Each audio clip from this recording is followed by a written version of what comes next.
Shalom warga kerajaan sorga, hari ini Kingdom Daily Devotion berjudul Hadapi Konflik dengan Kasih. Kolose 3 ayat 12. Karena itu sebagai orang-orang pilihan Allah yang dikuduskan dan dikasihinya, kenakanlah belas kasihan, kemurahan, kerendahan hati, kelemah lembutan, dan kesabaran. Nah, pernah mengalami kesulitan dalam sebuah hubungan? Seringkali kita berusaha untuk menyampaikan pendapat kita, tetapi seolah-olah tidak dimengerti oleh pasangan atau orang yang sedang berkonflik dengan kita. Kadang kita merasa pembicaraan kita berputar-putar tanpa arah yang jelas. Menghabiskan waktu untuk diam bisa menjadi solusi terbaik untuk situasi yang terkadang sedang kusut bahkan. Mengambil langkah mundur dari semua emosi, frustasi, dan kelelahan untuk duduk diam bersama dengan Yesus dan lebih banyak membantu untuk mengurai kekacauan. Ya, akan lebih banyak membantu pastinya. Sesuai dengan ayat bacaan hari ini, kita dikasihi Tuhan dan Tuhan mau kita mengasihi siapa saja yang Tuhan bawa ke dalam kehidupan kita. Saat kita berada dalam panasnya sebuah hubungan yang kusut, emosi dapat menyeret kita ke jurang keputusasaan. Satu-satunya jalan keluar dari lubang itu adalah membuat pilihan untuk berhenti menggali lubang lebih dalam dan berpaling kepada Tuhan untuk memampukan kita mengasihi. Alkitab mengatakan kasih itu tidak berkesudahan. 1 Korintus 13 ayat 8. Lepaskan belas kasihan dan kemurahan. Jadilah yang pertama untuk mengatakan maaf. Wah, walaupun kita merasa tidak bersalah. Menyampaikan rasa maaf bukan berarti kita kalah atau menentukan siapa yang salah dan benar. Itu tandanya kita yang dewasa dan sedang menularkan kasih Kristus. Menjaga kesabaran adalah hal yang sangat sulit di tengah sebuah konflik. 1 Petrus 5 ayat 6 mengatakan begini, karena itu rendahkanlah dirimu di bawah tangan Tuhan yang kuat, supaya kamu ditinggikannya pada waktunya. Perhatikan kebenaran ini. Ketika kita merendahkan diri, kita justru tidak akan menggali lubang yang lebih dalam. Tetapi justru pada waktu Tuhan, Dia akan mengangkat dan meninggikan kita.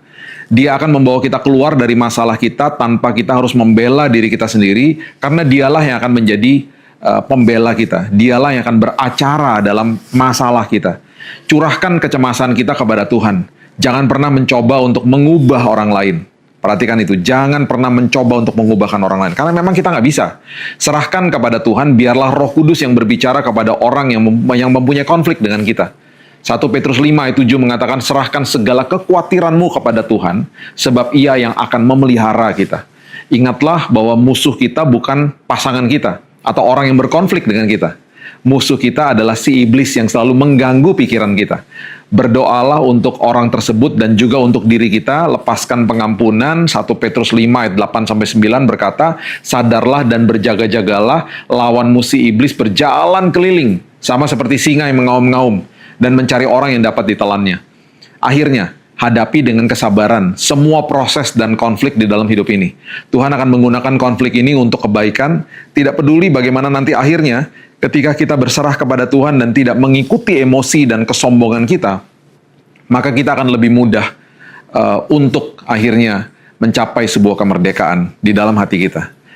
Ya, dan pribadi kita akan diubahkan lewat konflik ini.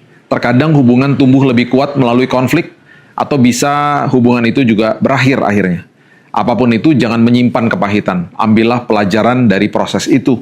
1 Petrus 5 ayat 10 mengatakan begini, Allah, sumber segala kasih karunia yang telah memanggil kamu dalam Kristus kepada kemuliaannya yang kekal, akan melengkapi, meneguhkan, menguatkan, dan mengokohkan kamu sesudah kamu menderita sekian lamanya. Tuhan akan melengkapi, meneguhkan, menguatkan, dan mengokohkan kehidupan kita dari semua proses kehidupan. Konflik itu normal, konflik pasti terjadi dimanapun kita berada, tetapi semuanya tergantung dari sikap kita. Apakah kita akan mengasihi, apakah kita akan belajar murah hati, sabar, dan apakah kita akan belajar untuk menjadi dewasa. Itu sebabnya lakukan bagian kita nggak bisa kontrol orang lain, tapi paling tidak lakukan bagian kita supaya kemerdekaan, keteduhan, kelegaan ada di dalam hati kita. Mari kita berdoa. Bapa yang baik, kami belajar sebuah pelajaran yang sangat-sangat berharga, supaya kami sabar, supaya kami murah hati, supaya kami juga melepaskan pengampunan bagi orang yang bersalah kepada kami. Yang kami bisa kontrol adalah diri kami sendiri, pikiran dan hati kami. Kami mau tawan itu di dalam kebenaran firman. Kami nggak bisa kontrol pribadi yang lain, kami nggak bisa kontrol orang lain, kami nggak bisa kontrol eksternal faktor yang lain. Tapi kami melakukan bagian kami, dan itu akan memerdekakan kami pastinya ya Tuhan. Kami mau serahkan serahkan hidup kami. Kami juga mau berdoa mungkin bagi orang yang sedang berkonflik dengan kami ya Tuhan. Kami mau melepaskan pengampunan, berikan juga orang itu keteduhan, berikan dia juga sebuah damai dari Tuhan.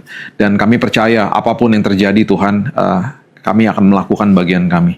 Tetap mengasihi dan tetap melepaskan pengampunan. Sama seperti Kristus telah mengasihi kami. Terima kasih Bapa yang baik.